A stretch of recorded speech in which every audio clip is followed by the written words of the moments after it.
Hi, everyone. The 1920s was an era of major social and cultural change. And where there is change, there's often tension between those who take advantage of new conditions and those who are disillusioned or threatened by new developments. This tension between tradition and modernity helped define the decade after World War I. And perhaps nowhere is this more evident than in race relations in America during this time period. So the first major factor that brought about major social and cultural change for African Americans during this era was participation in World War I. World War I inspired a new hope for ending systemic racism within the United States. And when America entered the war, Black leaders such as W.E.B. Du Bois called on African Americans around the country to enlist in the Army, hoping that President Wilson's promise to make the world safe for democracy would lead to real changes in the United States as well. Over 400,000 Black men answered the call to serve during World War I, and these experiences would greatly shape African Americans' views over the next few decades. Now, it is important to note that African American participation in World War I did not bring about immediate gains in civil rights. In many cases, Black soldiers faced open discrimination from the military and the White House. President Woodrow Wilson was from Virginia and remained a Southern segregationist. Therefore, throughout the war, the Army remained highly segregated. African Americans were barred from joining the Navy entirely. But World War I changed the way that an entire generation of Black men and women thought about civil rights in America. Many African Americans, having served their country in the trenches of France, came home more determined than ever to fight against segregation. These experiences would lead to the rise of Black nationalism within the United States and play a large role in the development of the Harlem Renaissance, which we will talk about later in this lecture. A second major factor were the demographic changes occurring in America as a result of the Great Migration. The Great Migration was the movement of millions of African Americans from the South to cities in the North, which began during World War I and would continue throughout the 1920s. Prior to the war, 90% of African Americans still lived in the South. There, many African Americans experienced fewer economic opportunities and a cycle of poverty created by sharecropping. Crooked contracts, unfair loans, and poor harvests usually left sharecroppers indebted to their landlords with little chance for economic advancement. To make matters worse, most African Americans in the South had been disenfranchised through the use of poll taxes and literacy tests. With African Americans stripped of their political power, white politicians had created Jim Crow laws segregating nearly all parts of society. These Jim Crow laws were designed to create two separate societies within the South, with African Americans being reduced to second-class citizens. Violence was often used to maintain this system, and lynchings were common. Between 1890 and 1929, around 2,800 African Americans were lynched by mobs. The victims of these lynchings were often falsely accused of crimes, and in many cases, African Americans were targeted because they challenged the rigid social structure established by Jim Crow laws, either by attempting to vote, testifying against a white person, or speaking out against segregation. When World War I broke out, thousands of new factory jobs were suddenly created in northern cities. Looking to escape the discrimination and economic hardships of the South, over 500,000 African Americans joined the Great Migration between 1910 and 1920. And another million people would migrate to the North in the 1920s. As a result of the Great Migration, Chicago's Black population nearly tripled between 1916 and 1918. Cities like Philadelphia, Detroit, New York, and St. Louis all saw similar growth.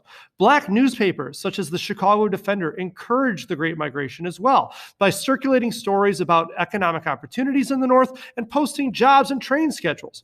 For many of the African Americans who became part of the Great Migration, the North represented a promised land where they could earn higher wages, have access to better education for their children, and exercise their rights as citizens.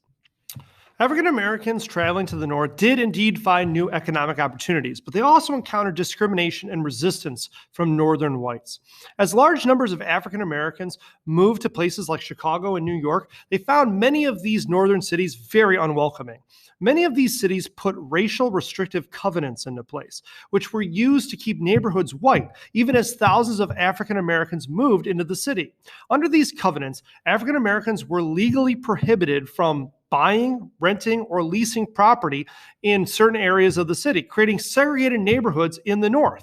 In Chicago, for example, these racial restrictive covenants led to the concentration of African Americans on the city's south side, an area that became known as the Black Belt. So, this is a really important concept that you have to know in order to understand race relations in America in the 20th century and even today.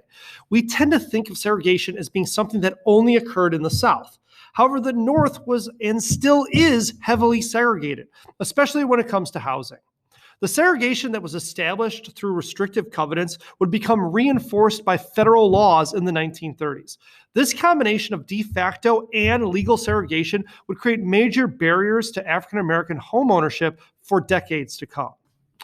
The combination of the Great Migration and the fear of empowered Black veterans led to increased racial tension across America, which took the form of a series of race riots between 1917 and 1923. For example, in East St. Louis, a riot broke out when local employers began recruiting Black workers for factory jobs. Fearing the loss of work for whites, violence erupted in July of 1917, leading to the death of at least 40 African Americans. In 1919, over 250 people died in over 20 race riots across the country, earning it the nickname Red Summer. Some of the worst violence of 1919 occurred in Chicago when a Black teenager was drowned by a group of white men. The teenager was attacked by the mob because he had crossed an unofficial barrier that served as a dividing line between Black and white beaches on Lake Michigan. The Chicago race riot lasted for 5 days and was eventually ended after the National Guard was called into the city. When it was over, 38 people had been killed and over 500 were injured. Racial violence continued into the 1920s. In fact, the worst race riot in American history occurred in Tulsa, Oklahoma in 1921. The riot began because a Black man was accused of assaulting a white female elevator operator. Dick Rowland, a Black shoe shiner, tripped and fell into the elevator operator, causing her to scream and leading to his arrest. Rumors spread within the community that the woman had been sexually assaulted, and a white mob gathered outside the courthouse where Rowland had been taken after his arrest. The mob was preparing to lynch Rowland when a group of Black World War I veterans intervened to stop it and protect the courthouse. In the confrontation, a white man was shot and the violence escalated. Hundreds of white people descended on the area of Greenwood, which was a Black neighborhood in Tulsa. Prior to the Tulsa race riot, Greenwood was a prosperous community with a thriving business district. However, the Tulsa race riot left Greenwood in flames. And when the smoke cleared, over 300 African Americans had been killed, over 100 Black businesses had been destroyed, and 1,200 Black-owned homes had been burned to the ground, leaving over 10,000 people homeless. Now, despite the discriminatory housing practices and the racial violence, many African Americans carved out a place for themselves in the North. Within Black communities across the North, African Americans created a bold new art form that emphasized a growing Black nationalism within the country. Probably the best example of this is in Harlem, New York, where Black writers, artists, and musicians helped pioneer an artistic movement that became known as the Harlem Renaissance. The Harlem Renaissance was an outpouring of African American expression, which created new forms of music, art, and literature. This art rejected Black stereotypes of the era and tried to replace them with the celebration of African American culture. The Harlem Renaissance was driven by Black writers such as Langston Hughes, Claude McKay, and Zora Neale Hurston, who sought to articulate what it meant to be Black in America. Their works also contained a strong theme of protest to the racial conflict that was occurring after World War I, and they argued that Blacks were full citizens and social equals to whites. So the Harlem Renaissance helped usher in the Jazz Age, as Black music such as jazz and blues became worldwide sensations due to artists such as Louis Armstrong and Duke Ellington. Jazz first originated in New Orleans, a blend of blues and ragtime musical styles. Jazz music then spread northward as a result of the Great Migration, becoming popular in dance halls and speakeasies across the country. The invention of the radio also helped popularize jazz in the 1920s and made it the soundtrack of the era. Harlem became a center for jazz music in the United States, featuring regular performances by artists such as Bessie Smith, Fats Weller, and Cab Calloway. Jazz music created a vibrant nightlife, and it became fashionable for whites to visit Harlem's dance halls, nightclubs, and speakeasies to listen to jazz music. Some of these clubs were integrated, such as the Savoy, which opened in 1927. However, many businesses in Harlem were owned by whites and excluded Black customers. The most famous of these these clubs was the Cotton Club, which frequently featured the music of Duke Ellington and his orchestra. The existence of segregated clubs were condemned by some in the black community, while others saw the popularity of jazz as a sign of greater acceptance for African Americans within the United States. Now, the same spirit that influenced the Harlem Renaissance also impacted politics. One of the more influential civil rights leaders to emerge during this era was Marcus Garvey. Marcus Garvey was a Jamaican-born political leader who founded the United Negro Improvement Association and advocated for black nationalism. The UNIA promoted black separatism and urged its followers to move back to Africa, arguing that they would never be treated as equals in the United States. The organization also made attempts to gain greater economic independence within the United States for African Americans, sponsoring black-run businesses.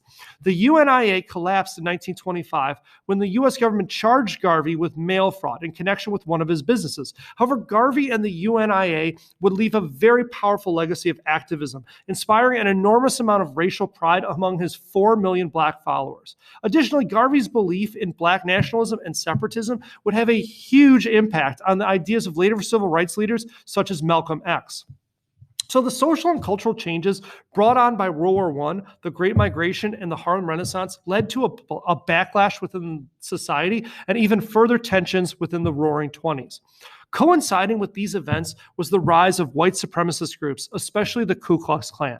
Prior to 1910, the KKK was a terrorist organization that had operated only within the South. The height of the organization's power had been during Reconstruction, but the federal government had almost completely wiped out the KKK by the beginning of the 20th century. However, in the 1920s, the Ku Klux Klan experienced a rebirth, which could be traced to the release of a film in 1915. The film was D.W. Griffith's Birth of a Nation, which was a 3-hour movie that supposedly told the story of the Civil War and Reconstruction. In reality, the movie was a piece of Confederate propaganda that advanced the idea that the South was heroic in their fight against the North and that Reconstruction had been a horrible failure. Within the film, African Americans, often played by white actors in blackface, were represented as unintelligent and threatening to white women. For example, there's a scene in the film that depicts the Southern governments after African Americans have been granted the right to vote. In that scene, black congressmen are depicted eating and drinking in the House chambers and making a mockery of government. In contrast, the KKK was portrayed as heroic, riding to the rescue of the South and protecting the purity of white women. Despite the fact that the film was incredibly inaccurate and none of this actually happened, it became a blockbuster and was shown in movie theaters across the country. A large part of Birth of a Nation's appeal was that it had very good production values for the time, and audiences were drawn into its racist message by its innovative cinematography. The effects of the film were catastrophic. The movie was able to rewrite the history of the Civil War and Reconstruction in the minds of many Americans, and in doing so, it reinforced racial stereotypes. In addition, Birth of a Nation became a powerful recruiting tool for the Ku Klux Klan. And as Black Americans continued to migrate to northern cities throughout the 1920s, the Ku Klux Klan was able to recruit members across the country. By the mid-1920s, the Klan claimed to have 5 million members. The rise of the Ku Klux Klan, therefore, in the 1920s was a direct result of a fear of diversity felt by many white Americans at the time. Though the KKK's popularity would begin to wane by the end of the decade, it would continue to serve as a white supremacist and nativist organization in the decades that follow. So, as you can see, the Roaring Twenties created new opportunities for African Americans. But like the rest of the decade, the nation was clearly struggling with its national identity, pitting ideas of tradition against new ways of thinking. We will continue to see the issues of the 1920s impact the fight for civil rights in America throughout the rest of the century and beyond. And we will explore these ideas in later lectures. But for now, take care.